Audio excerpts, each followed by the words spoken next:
More than $2 trillion in payments flow through Atlanta every year, with an estimated 70% of all U.S. credit card transactions touching the city. Yet, most of the business conversation is still centered on places like New York and San Francisco. So I'm trying to change that, sitting down in person with CFOs and senior finance leaders right here in Atlanta. I've been here now over 20-ish years. Talk about how they build their careers, what's working, what's different about doing it here. We are live in Atlanta, and this is the Diary of a CFO.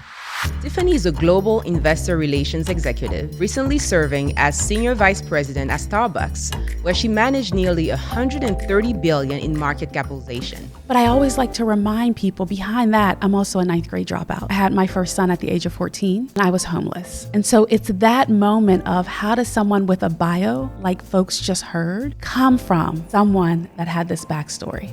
And it's the power of owning your narrative. It is not up to anyone else to own your narrative but you. Just like it's not up to anyone else to shape your leadership style but you. Your story is so amazing. And you sharing it so freely it's mind-boggling for me. And I'm curious to hear, at what point did you realize that your struggles were not to be something you will hide, but something you could lead from? So we are live in Atlanta, and this is the Diary of a CFO.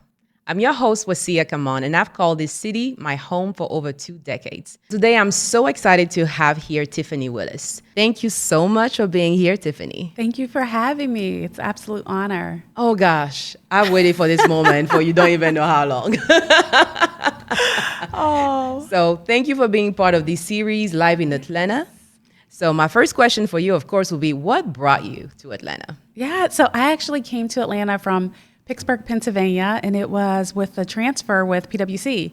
So I started my career with the firm PwC, and at the time I was in the Pittsburgh office, and when an opportunity rose, they tapped me on the shoulder and asked if I would relocate to Atlanta. And so I've come to Atlanta, and I've been here now over 20-ish years, probably 25 now.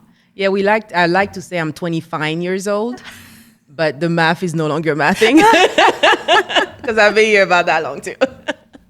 So you said yes, you came here, but at some point you moved from public accounting to investor relations. Yes. What prompted that transition, and what was the transition like? Because it's a big change. Yes, a huge change. And so being in public accounting, it's really like you're in the field of pure accounting. Going into investor relations, it's this combination of finance, strategy, communication. So it almost uses different sides of how you think.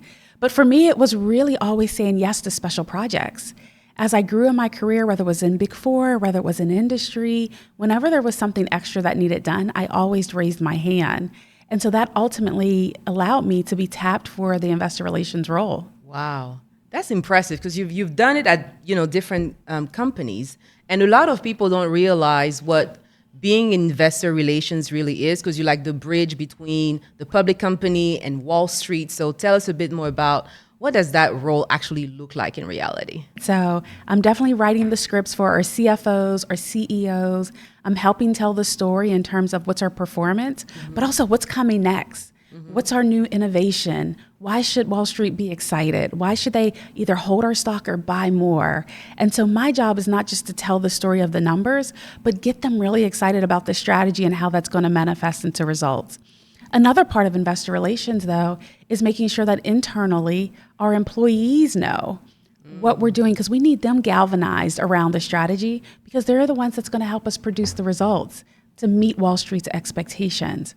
And then another piece of my role is really just being the storyteller, the cheerleader from the company to Wall Street, but then also making sure that I'm bringing the Wall Street sentiment back to the company so the C-suite leaders understand how our investors are thinking, how our shareholders are thinking, and then also how our competitors are showing up for them. So we can use that intel as we think about how we're executing against our strategy. Wow, that's a lot of working with different people in different areas. And your background is like mine, accounting. How did you learn? Like, how did you become comfortable with storytelling? Because now it's one of the most on-demand skill when you think about AI. Like, how did you get there and be comfortable in those boardrooms? I always say people think a beauty queen, like what experience does that have? What experience and how is that relevant? It's very relevant for me because that's where I had on-the-ground training for communications, right? I served representing the state of Georgia for a whole year as Miss Black Georgia USA. And so it was constantly speeches and communicating and standing behind a mic and standing behind a podium. And so now when I'm in a role where I'm storytelling and now the content is numbers and finance, I'm just bridging both of those worlds together. Nice. So for the people like, asking for a friend here who cannot be at this point Miss Georgia USA. Sure you could.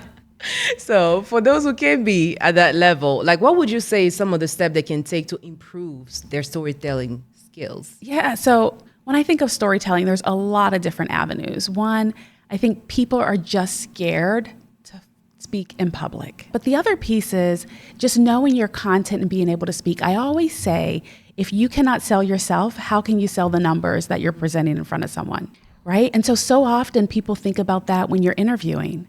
And the question is, tell me about yourself. If you cannot even sell yourself and tell me about yourself in an interview question, then that's kind of the start of the storytelling. And so I always say when you're storytelling, it doesn't matter what it is that you're telling.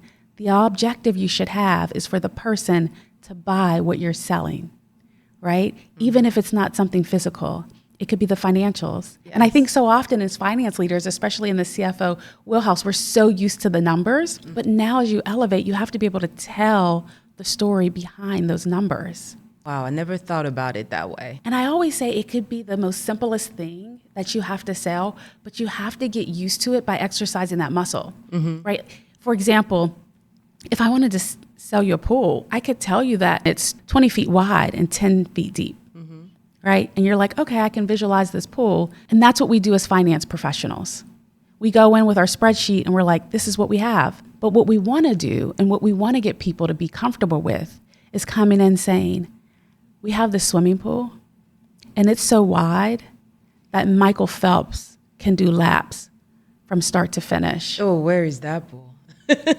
And then if someone doesn't want to do laps and they just want to practice their diving, this pool is deep enough for someone to be able to dive into the pool and their toes would barely scratch the surface on the bottom of the pool. But it's also wide enough and has enough perimeter around it that if you just want to sit on the side and sunbathe, you can. And when that person that's diving in the pool, you'll barely get wet as you get your suntan. And this pool, or a story and storytelling and the art of storytelling and how it helps with persuasion and allowing people to enter into what you're trying to sell, which is then, in essence, what we need as finance executives. Yes, because they have to buy into you, right? Yes. They can buy in the numbers and what you say. People react to something they can visualize, something they can feel, something they can smell, touch, even if it's just imaginary touching.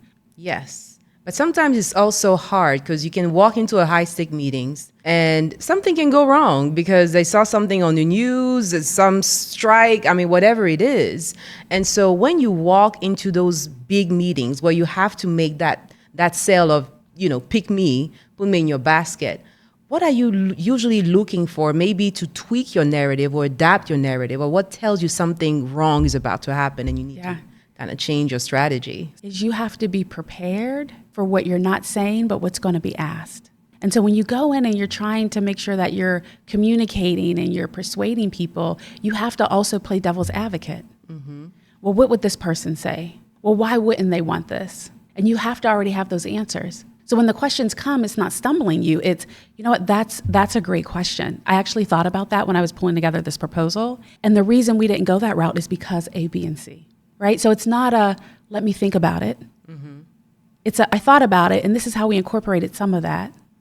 But sometimes the adversity is not coming necessarily from the other side, like the investors. Sometimes you walk into a group, it's your company, but you are in a group and people have different views on a topic and you're supposed to have a unified front. Like how do you craft a unified narrative in those situations? Yeah, so the one thing, and I remember this all the way from B school, but it was a book around the 6 thinking hats. And when you come up with a decision, you have to put the hat on of all the different functions. So, but how's this going to impact HR? How's this going to impact IT? How's it going to impact my supply chain? How's it going to impact marketing? It's those relationships part. What are some of the things that helped you build those relationships over time with all the, cross-functionally? Yeah, I love the just the analogy of WIFM. Have you heard of it before? No, So WIFM, what's in it for me? Okay. Right? So WIFM. But the thought is, what's in it for me? But you're thinking from their perspective. Okay. So if I was sitting in that marketing leader seat and I was to propose this, or I gave a readout on this topic, they're going to say, well, what's in it for me? Without ever saying it verbally, that's what they're thinking. And so I start to think through that answer. So when I'm going and presenting it to them, I'm incorporating what's in it for them without them ever asking me. Hey, I know that we want to go out with this new marketing campaign, and I know you want to get it out before X event, but I think we need to rethink it. But this is how I think it's going to be better from a marketing perspective, because what we found is the ROI on X, Y, and Z event wasn't as beneficial as the Y event. And so I think from your perspective, right, from a marketing, you want as many eyeballs on this as possible, and you want this conversion rate to be as high as possible. So I think if we maybe pull back on the spending dollars now and save them for later, it also happens to be the next quarter, so it helps just from a planning and budget perspective, but it also will get you more impressions, more eyeballs, more conversion, and I think that's what you're looking for ultimately. So you have to make sure you're presenting it in a way that's what's in it for them. Yes. As you were talking, I'm like, how can I clone Tiffany and have like, and do like the rubbing genie and do like, rub Tiffany, help me before this meeting? You could call me anytime. Because that was so good. So I really wanted to start talking about your books, Own Your Narrative, because I feel like it ties it all together. Yes. And curious to hear first, like what inspired you to write the book? Yeah, so for me, I do a lot of public speaking. Outside of being a finance leader. And so more and more speaking engagements, people would start to say, instead of finance, instead of the art of storytelling, can you come speak to our audience about resilience? Can you come speak to our audience about authentic leadership? And then can we also not only book you, but can we buy copies of your book for the attendees? And I would always say, I don't have a book. And so the piece that really turned for me to say, let me get serious about the book, is seeing how many people connect with my story. And having one particular experience where I was in Wall Street for Juneteenth last year, and someone in the audience heard me speak and said, we have to have you at our big global annual women's summit. It's 3,000 women. We have to make sure we have you. You're a female, you're a minority, you're in finance, you're an author, and she just kept going. And so I corrected her and said, oh no, I'm not an author. And she said, you're not an author? And I said, no. She's like, oh, that's a criteria. Wow. Because then we sent her on this book. And in that moment, it made me realize that I know people are carrying a weight that's invisible.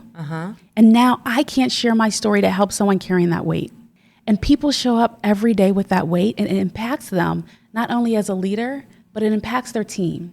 And if you're not showing up in a way that allows them to feel lighter, they're not able to contribute their best to their job, to the team members, their colleagues, and the company overall. And so that really was the turning point for me saying, not having a book is keeping me from lightening the weight that someone else that I don't know is carrying. Yes. And only so many people can listen to you at once, but a book you carry. Yes. Oh, love that story. And just to dive a little deeper, because I have my copy. Yes, you got a pre-release version early. Yes, feel special. You are. Thank you for that. But you start the book with the windowsill was my refrigerator. Yes. Can you take us back to that moment and how it has shaped the leader you've become? Yeah, because when I am introduced, there's always this bio, and the bio talks about SVP of Investor Relations, Wharton grad, Emory professor, so many things, managing 130 billion in stock market cap, managing 4 trillion in assets, right?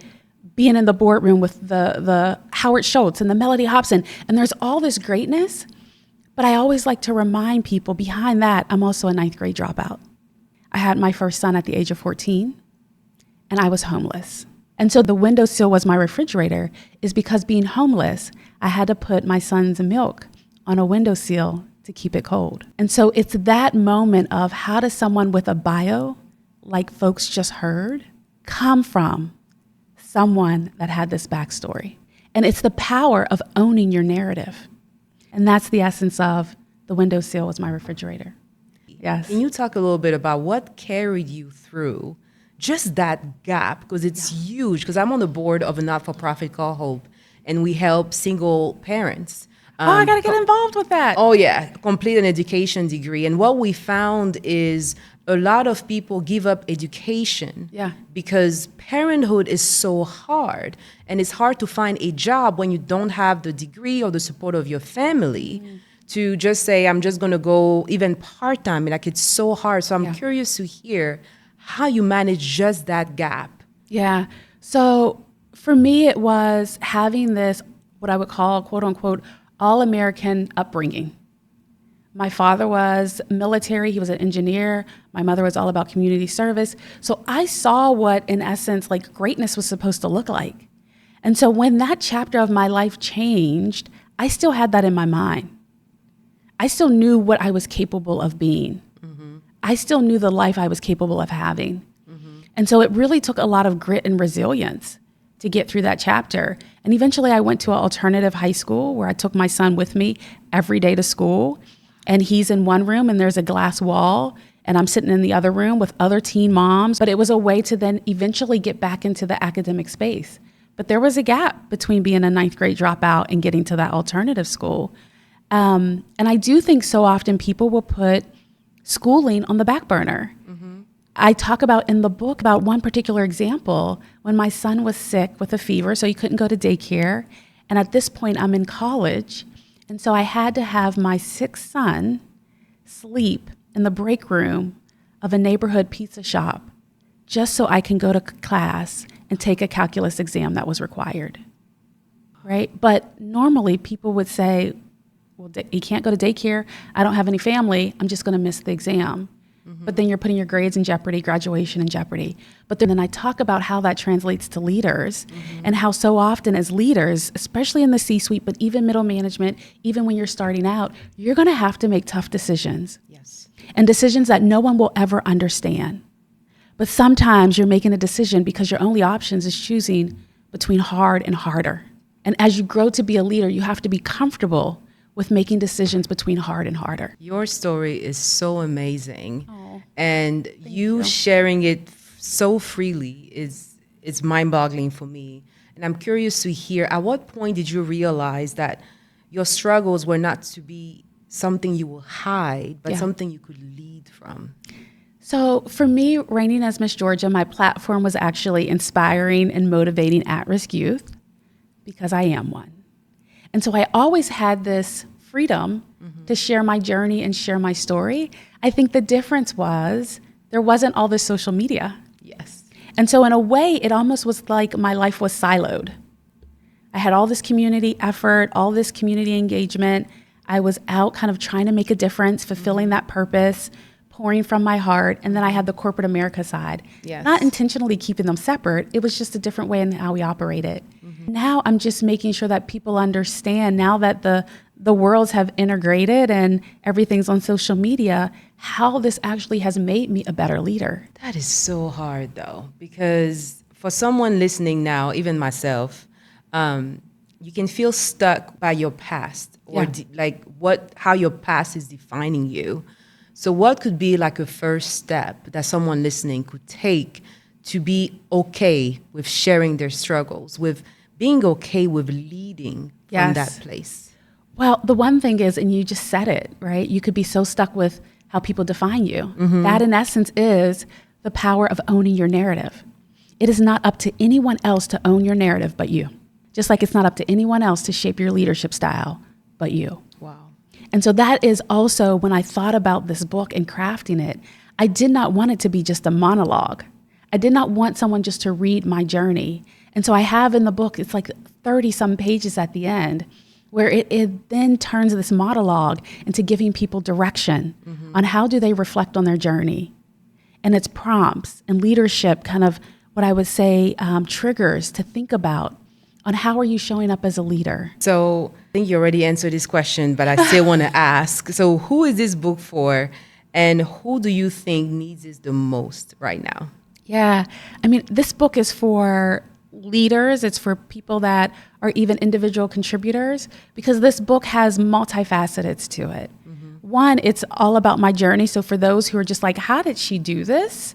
And I can relate, let me read it. It's for them. But it's also for individuals that are in leadership roles who need to understand how lifting the weight off of others will help you not only be a better leader, but it'll help you get more out of your team.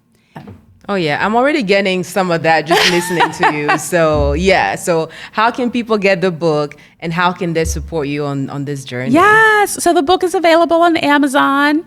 So feel free to go to Amazon, and the book cover looks like this. It's Own Your Narrative by Tiffany Willis. But then also they can follow me at _ Tiffany Willis on Instagram. I'm also really big on just posting leadership lessons on LinkedIn. So please, if you're not on LinkedIn on my page, please feel free to join me on LinkedIn.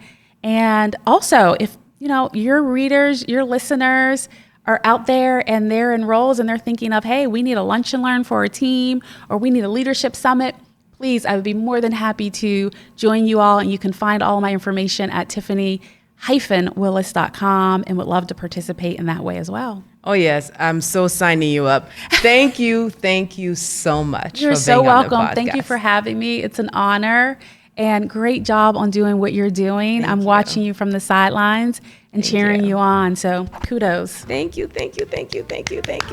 And that's it for today's episode of the Diary of a CFO podcast, live in Atlanta. You can feel the difference, and I'm loving this in-person style and getting to really understand the human beings behind the big titles. So if you felt the same way, don't forget to get Tiffany's book and also follow her. I will definitely drop all the links in the show notes. You have to do this because I'm trying to be like her when I grew up, okay? So I'll see you in the next one.